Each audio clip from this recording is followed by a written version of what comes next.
I've been playing video games since the days of Nintendo and CRT monitors, but as I got older, I found that gaming consoles have mostly provided me the outlet that I need to have fun. I did try to build my first gaming PC a few years back and learned that I just wasn't the type who is willing to invest time into the craft, since I'm a very casual gamer. So I started to wonder, what would the experience be like for someone like me to try out pre-built gaming PCs? And at the same time, as a Mac user, I thought it would be a great opportunity to just, revisit Windows and see how much has changed. Spoiler alert, a lot. But we'll get to that in a bit. After about 2 months, I have some thoughts about this gaming PC setup that I'd like to share.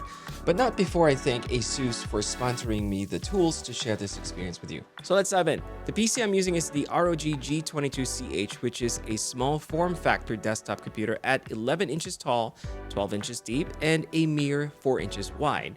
This makes it a very attractive choice for people with limited space, and I personally think it looks really nice being this compact. The sample ASUS sent me is running Windows 11 Pro and is powered by an Intel Core i7 processor with 16 gigabytes of RAM, 1 terabyte of SSD space, and an RTX 3060 Ti graphics card.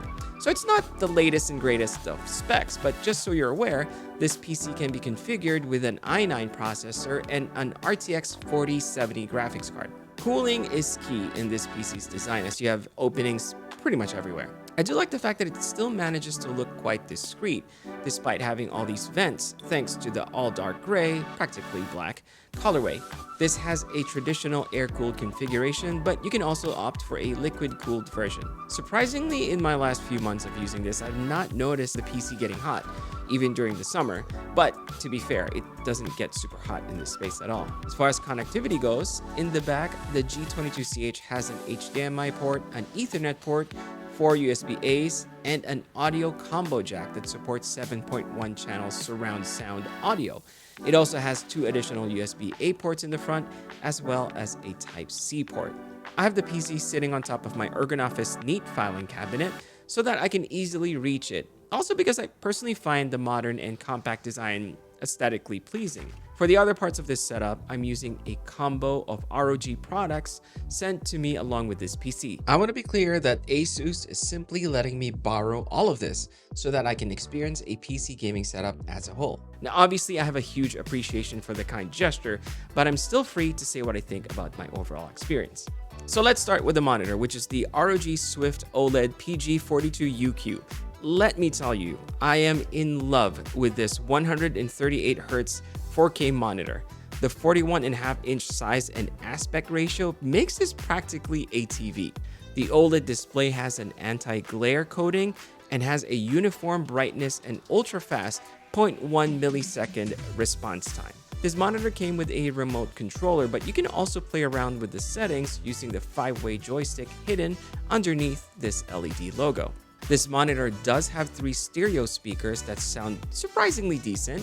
Now, they won't wow you, but as far as built-in speakers for monitors go, I think they're enough to get you by if you're not using headphones or external speakers. This monitor has a total of 4 Type-A ports, 4 HDMI ports, and a display port.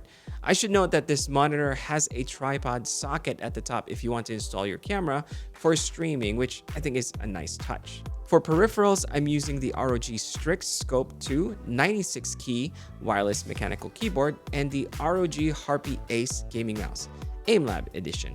The keyboard uses a combination of ROG's NX Snow linear switches and NX Storm clicky switches.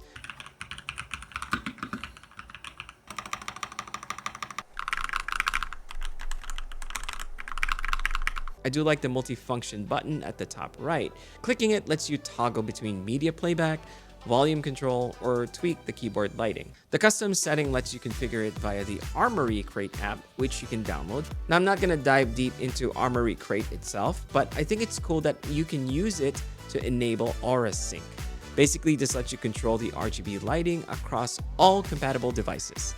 I'm not a professional gamer by any stretch of the imagination, so I won't try to elaborate on this mouse, aside from the fact that it is very, very light. It feels super fast and precise, which I imagine hardcore gamers can appreciate. One of the reasons I don't really care for gaming mice is that over the years I've kind of gotten used to gamepads, such as this Xbox controller, which you can easily connect to the PC. Most of the games I play are on my Xbox Game Pass, which is one of the reasons I really like the idea of having a PC for a hybrid work and play kind of setup. They also gave me this ROG mouse pad, which I'm going to be completely honest, I'm not really sure why they size it this way.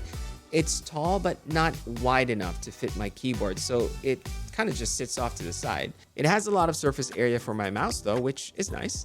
One of the things that ROG wanted me to try is the Delta S Animate gaming headset. It has a programmable matrix display on the ear cups, which is totally unnecessary since you won't see them, but it's still cool anyway. The cushions are soft and thick, making wearing them comfortable even after a few hours of gaming. The headset is light enough that I haven't experienced any fatigue from prolonged use, but the ear cups can get a little warm. The Delta S Animate can be equipped with a microphone with an AI noise cancelling feature. Unfortunately, I don't have a lot of friends, so I didn't really get to test out the noise cancelling feature. The sound coming out of these headphones are good though, and offer a lot of detail, giving you good spatial awareness when playing first-person shooters. I've even used this on my iPhone 15 to listen to music, and it's not bad. My only real gripe with it though is that the cord is fairly short. Fortunately, the PC isn't too far from me, but I imagine this can be a problem for others who would like to have the PC mounted somewhere else. Okay, for external speakers, I'm using the Fluence AI41 in white, sitting on top of these Balolo speaker shelves. These speakers have a built-in 90-watt amp that delivers balanced and rich sound. I can't say nicer things about these because I think they sound amazing for games without the need for an additional subwoofer, although you can if you want to. I can also connect my devices via Bluetooth if I want to just relax and listen to music, but for the most part, I only use them here for gaming or watching movies. Now, for those who follow me, you'll know that I'm not a big fan of RGB in general, but I wanted to see what it's like to add some lighting to this setup without having to stick anything to the wall. After a little bit of searching, I found these Govee light bars on Amazon, and they seem to be exactly what I was looking for. Simply put, it's two light bars plugged in with a controller. The lights respond to the sound when you're gaming, and they will pulsate or change colors, adding another layer of visual effect. I originally thought they would be too much of a distraction, but personally, I think they're great. They also add good backlighting behind a really bright monitor, which is much easier on the eyes when I'm gaming at night.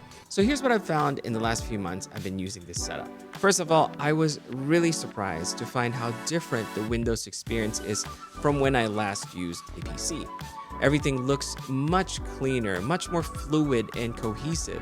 The taskbar at the bottom has a built-in search bar, which lets me find just about anything within this PC or on the internet. I only use this setup for gaming, but I tried doing some light work with it by answering emails and editing some photos. And to be honest, I think this setup does an amazing job at those things. One feature I really like is the ability to snap windows or apps into place. Very useful, especially if you're working on a massive monitor like this. Rather embarrassingly, this feature is not included in Mac OS, so I had to download a third-party app, and that doesn't even look nearly as nice as the one baked into Windows 11. It's especially useful when I'm writing and researching at the same time. And as a side note, this keyboard is also very nice for general purpose typing. There was a bit of a learning curve using Windows again, but it was actually kind of a fun experience. Now, as a gaming setup, there was one thing that really did bug me, and it's not necessarily the PC's fault. Since most of the games I play are on Game Pass, downloading the Xbox client was pretty straightforward, and I'm able to access my library with no problem at all. However, some games require their own clients to be installed before you're even able to run them, such as EA for Battlefield, for example, Epic for Fortnite, Blizzard for Diablo, so on and so forth. On top of that, each client requires you to have your own profile, which meant that I had to sign up and log in every single time. Now, this added more than a few extra steps to my gaming experience, not including all the updates required for each game. So in essence, it felt like I was setting up multiple gaming consoles in the beginning. But once those got squared away, I was able to play with no problem. Another thing that kind of annoyed me was the constant driver updates this computer needed during my time of use. And I'm not even going to talk about the constant pop-ups trying to convince me to buy an antivirus program. But despite all of that, I really did enjoy having a dedicated gaming setup that can also be used for hybrid work.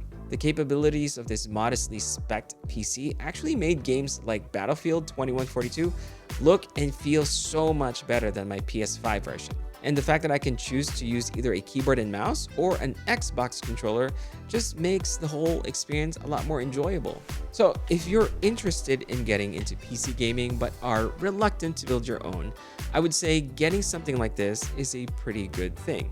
Now, I'm sure there's going to be a lot of PC people in the comments saying it's better to build your own because it'll be cheaper, and I agree. However, there are some people like me who simply do not have the time, patience, or maybe you're just not interested at all in doing all that work. I mentioned in the beginning that PC building is a craft in itself.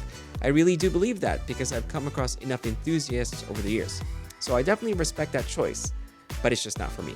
Overall, I'm actually kind of sad that I have to send this back because the combination of the PC, the peripherals, this beautiful monitor, and my very own speakers just made me fall in love with PC gaming again, even for just a brief period of time. So thank you again for watching this video, and thanks to Asus for letting me try out their ROG line of products, which I will be sadly returning soon. Don't forget to hit that like and subscribe button for me, and I'll see you guys again next time.